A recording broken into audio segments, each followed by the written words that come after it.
Hello dear students.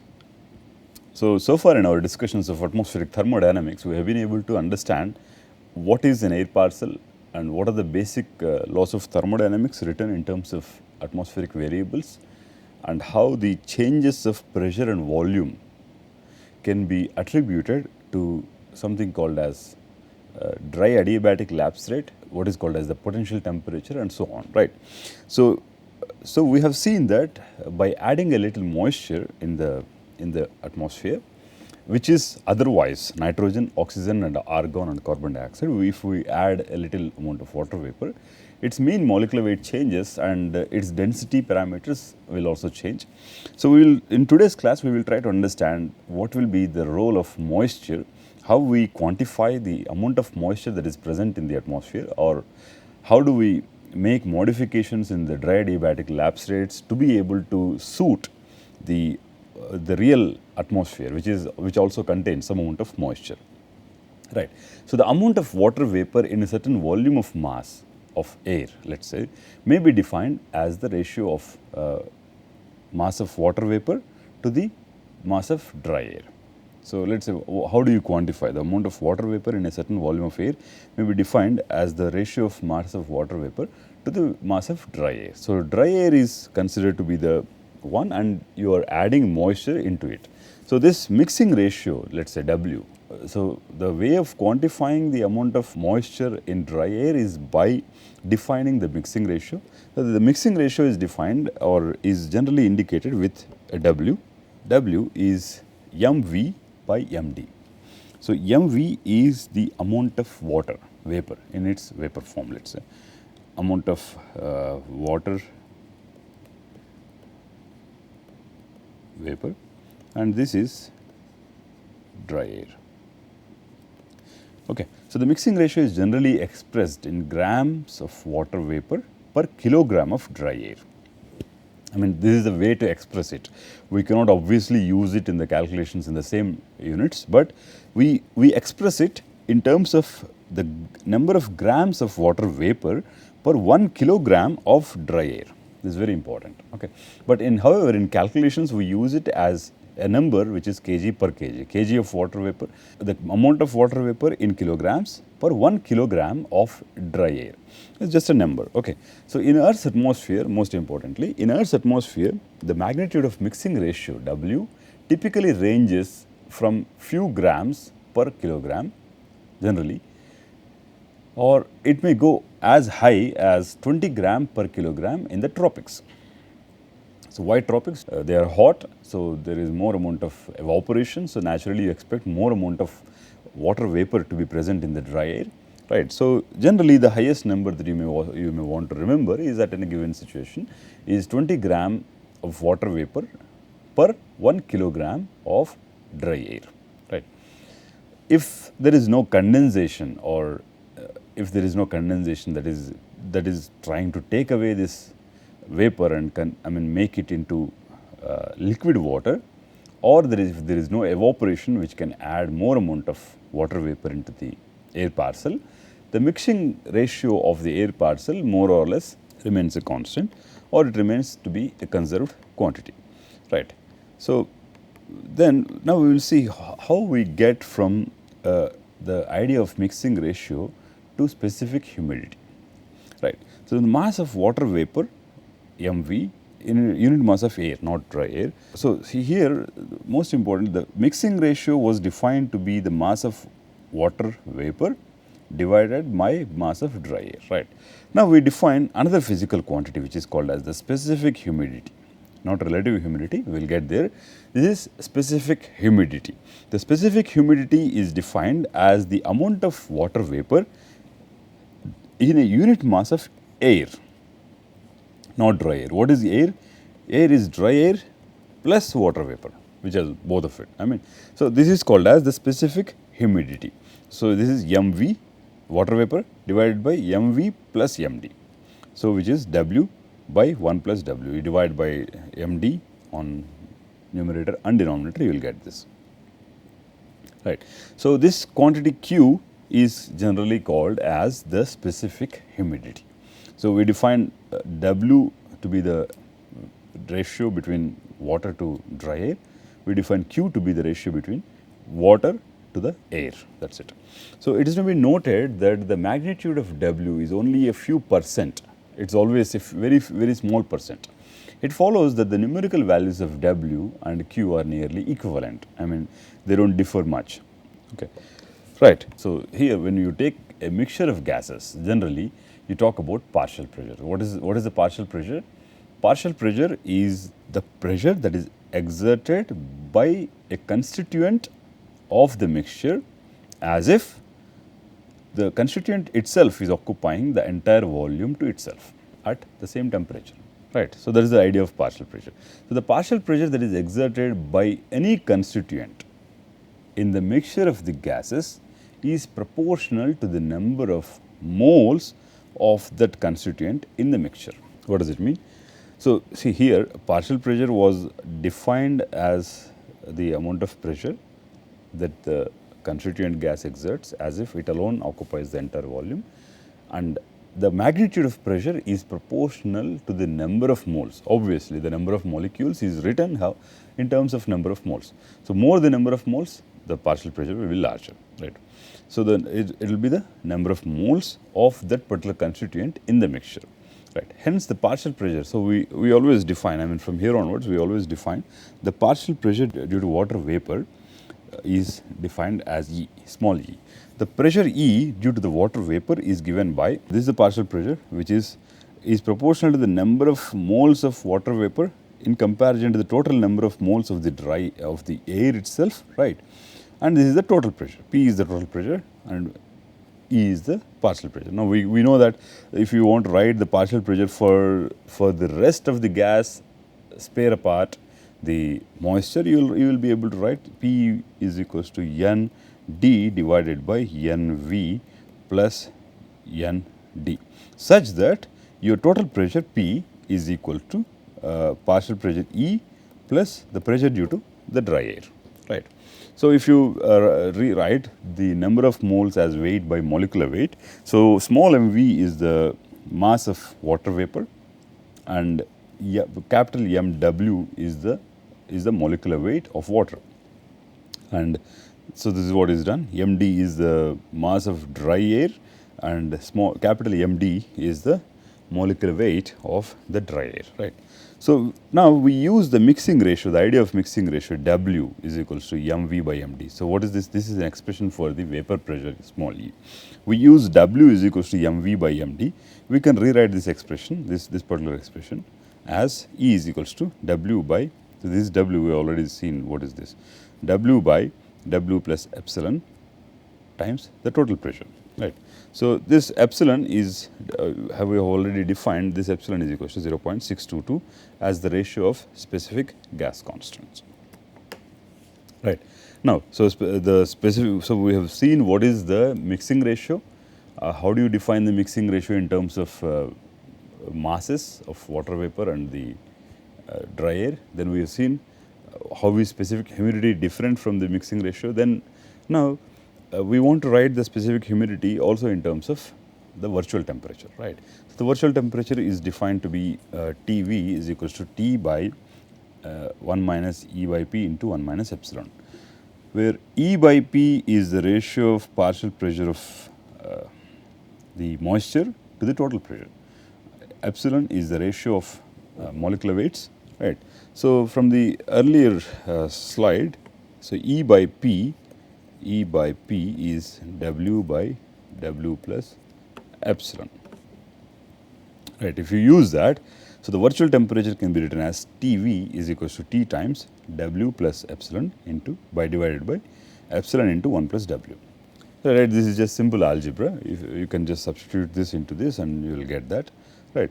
So, now if you take this epsilon into 1 plus epsilon above and multiply it, let us say, so what you have got is, let us say Tv is equals to T times, let us say W plus epsilon into, this is with a minus, you take this with a minus, you take it up, if you dividing the denominator into the numerator and you multiply it and you neglect all the higher order terms in terms of W square, because We have seen that the W, the mixing ratio is very small in comparison to the 1 kg of dry air. So, there is no point of having the terms W square. So, we can write that TV minus T is approximately equal to 1 minus epsilon divided by epsilon into W into T, where W is still the mixing ratio, T is the temperature, right. So, with epsilon is equal to 0.622, we can write that TV is equal to T into 1 plus 0.61 W. So, this is a very important expression that we may use in our numerical calculations. So, with the given mixing ratio, so we already seen what should be the temperature that you get if you heat an air parcel such that its density becomes equivalent to the density of moist air is called as the virtual temperature, right. So, you have to heat it so that the temperature increases, the density decreases so that it reaches the density of moist air, right. Now, moist air of course indicates the idea of having a little amount of moisture in the dry air. So, that is signified with W. So, W speaks of the information of how much amount of moisture is there and by what magnitude the density has gone down, right. So, obviously, with this information, so you can calculate the virtual temperature if you know the temperature and the mixing ratio, right.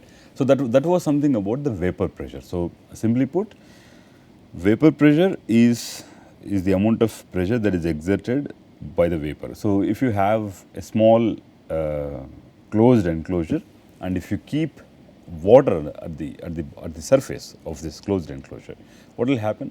Slowly evaporation will take place and these evaporated molecules which are in the vapor phase cannot escape. In addition to the air that is existing in this enclosure, vapor molecules will also exert some pressure. So, that pressure, that is that partial pressure that these vapor molecules will exert on the surface is referred to as the vapor pressure, right. Now, this vapor pressure is a partial pressure, always remember that. And in addition to that, so far these are the variables. I mean, how do you define how much amount of moisture is there? What is the relevant physical quantity which signifies this particular percentage to which moisture is present? What is specific humidity? How do you write specific humidity in terms of the virtual temperature? Things like that, right. Now, after that, we will see what is called as the saturation vapor pressure, right. So, consider a small closed box, the floor of which is covered with pure water at a particular temperature T. Now, if this temperature is very small or large, that is a different story. There is an ambient temperature T. Now, initially, let us say when you a closed enclosure, right, initially the air is completely dry, because once you create this enclosure, the air is completely dry. So, there is no moisture in it, okay. So, water will begin to evaporate and it does as the evaporation is happening, the number of water molecules in the box and therefore will increase. So, therefore, the vapor pressure also increases, obviously, right. So, here, so the diagram is unsaturated and saturated, we'll get there, right. So, here the temperature is T and E is the vapor pressure. Now, as the vapor pressure increases, the rate of condensation of water vapor back to the liquid phase also increases. There is an evaporation which is happening, and as the time progresses, some molecules may condense and return to the liquid phase. But also remember that the dry air, the air that was in the enclosure was dry to begin with. So, when the water vapor pressure in the box increases to the point that the rate of condensation is equal to the rate of evaporation, the air is said to be saturated with respect to plane surface of water. This is always, you should always remember this. The air is said to be saturated with respect to plane surface of water. You should not leave the statement. The statement is complete when you say it is saturated with respect to the plane surface of water, right. Now, the pressure exerted by the vapor at the saturation, at this point where the evaporation is equal to the condensation. At this point, the partial pressure that is exerted by the water vapor is called as the saturation vapor pressure, ES. Okay. So, this is over a plane surface of water. So we can also extend this argument saying that rather than having water on the surface in the closed enclosure, we can also have pure ice, I mean just ice, not water, right. So then also some point molecules will will vaporize, and also this vaporized molecules will condense and form liquid water on the surface of this ice. So ultimately, if you leave it long enough, it will saturate, and that vapor pressure which exists at equilibrium or at saturation is called as vapor pressure which with respect to plane surface of ice. So in this in our discussions, we will write ES as the saturation vapor pressure with respect to plane surface of water, and ESI as the saturation vapor pressure with respect to plane surface of ice. Now, which process do you think is the easiest to create moisture in the dry air? Because let's say if you want to create moisture out of the ice, then you will have to go by two different phases. You will have to first the ice has to melt, and then this melted water should evaporate and create water vapor in the dry air, right. So because at any given temperature, now comes the value of, now comes the idea of temperature. So at any given temperature, evaporation rate over a plane surface of ice is always lesser than the evaporation rate over a plane surface of water. That means it takes more amount of energy for water vapor to form from a plane surface of ice in comparison to the plane surface of water. That means, so if it is taking more time or if it is taking more energy, so saturation, at the saturation, there will always be more number of molecules due to the plane surface of water in comparison to the plane surface of ice. So more number of molecules means more amount of pressure. So the saturation vapor pressure at a given temperature over a plane surface of water will always be greater than the saturation vapor pressure over a plane surface of ice. So this is what is given here. ES of T is always greater than ESI of T. That means, but always remember, at a given temperature, right. Now what will happen if you change the temperature is the most important thing. So the rate at which water molecules evaporate from either water or ice increases with increase in the temperature. So this idea is the one which explains all the clouds or all the different types of clouds, the fog that you see, the condensation, the rain, the height at which the clouds form. All these concepts concepts can be understood from the simple idea that the saturation vapor pressure will depend on the temperature, right. So just before we get there, so one simple foundation that you should have is that vapor pressure is simply a partial pressure.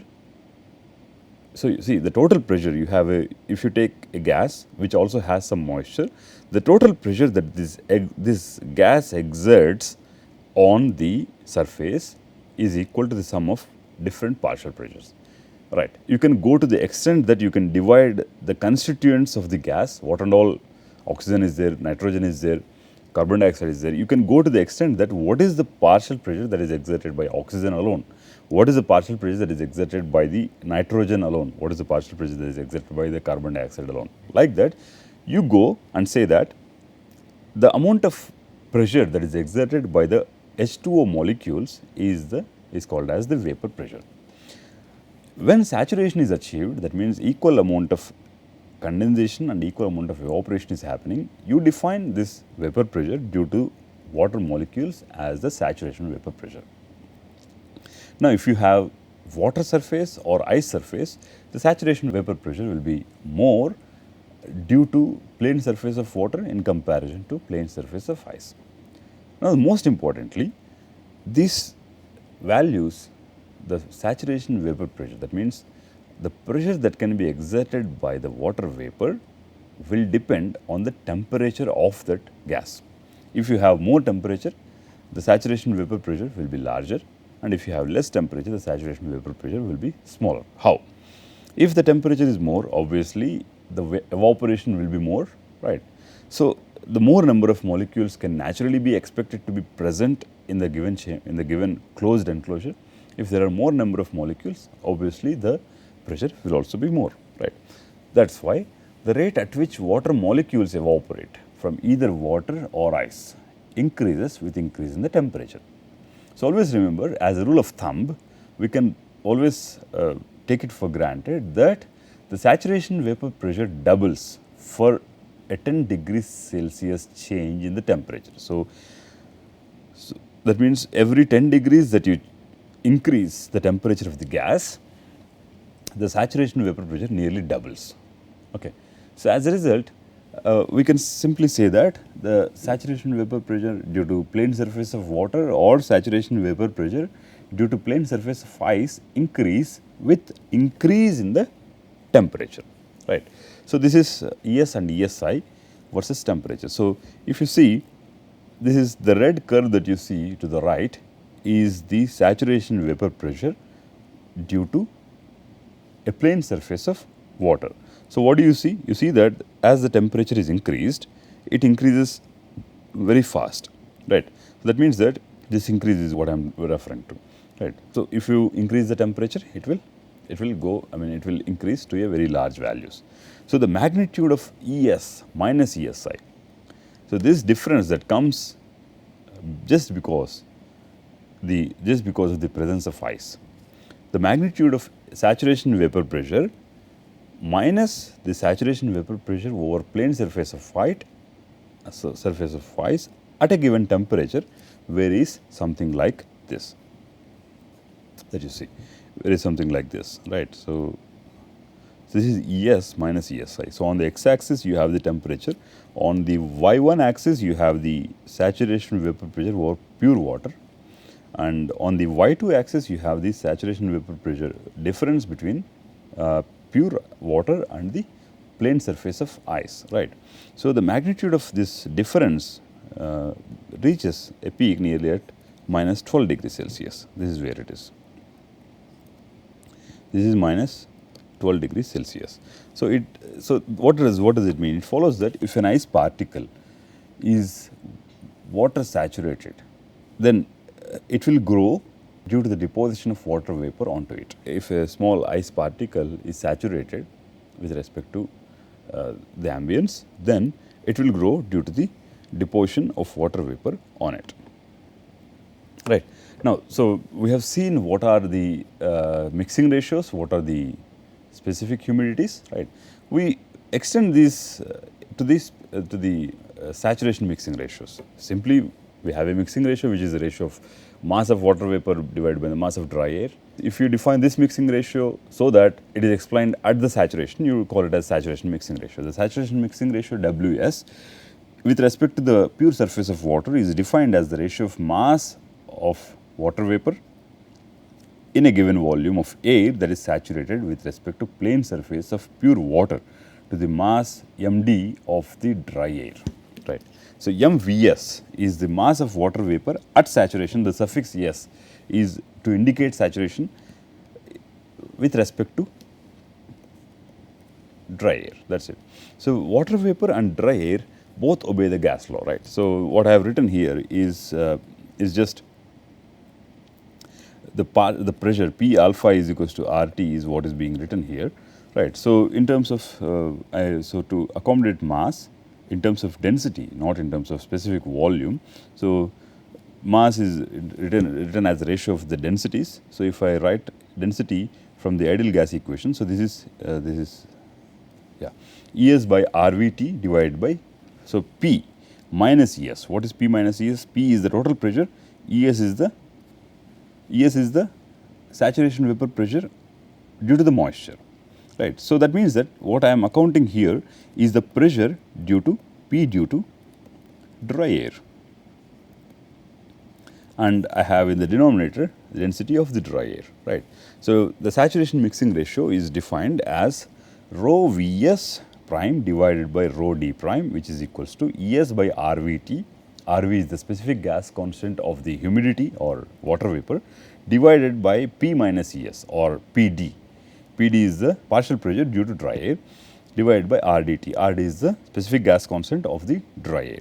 So, rho Vs is the partial density of water vapor required to saturate air with respect to water at a temperature T, right. Now, so now the most important point, that the simple take home message is that this rho Vs, or you define ES, right. You define ES, the saturation vapor pressure is always defined at a particular value of temperature, not everywhere. So, the saturation vapor, so you define E, the vapor pressure, and ES is defined always at a particular temperature. So, ES is not to be taken as the same number at any value of temperature. The value of ES changes whenever you change the temperature. That means, within a closed enclosure itself, it is not necessary that only if the air contains only this much amount of water, you call it as saturation. No. At any given value of temperature, there is always a saturation vapor pressure. So, if you want with a very small amount of moisture content inside the closed enclosure, if you still want to say that this is saturated, you need not add more amount of moisture physically. What you can simply do is that you can reduce the temperature to a very small value. By reducing the temperature, what you are doing is you are decreasing the ability of the air to hold the moisture. By decreasing its ability, you are taking it to a point that whatever the moisture that is existing inside is saturated. That is it, right. So, the most important message is that it is always the temperature which decides the saturation vapor pressure. Now, why is saturation important for us? All the weather that you see, all the clouds, rains, everything that you see is a phenomena of saturation, is something that happens at the saturation, or when the air tries to surpass the saturation point. That is when the clouds form, that is when the rains will result, all these things. So, saturation is a very important physical property of this air, which results in the formation of the weather, right. So, now the most important thing is this saturation depends on the temperature, right. So, rho d prime is the density of the dry air. So, this just in this expression. Now, substituting for epsilon, we have seen an relation for epsilon. So, we can use epsilon in this, and we can say that the saturation mixing ratio is 0.622 times ES, saturation vapor pressure, divided by total pressure minus the saturation vapor pressure. So, for the range of temperatures that we come across in atmosphere, I mean generally the saturation mixing ratio can simply be approximated with this, right. So, you always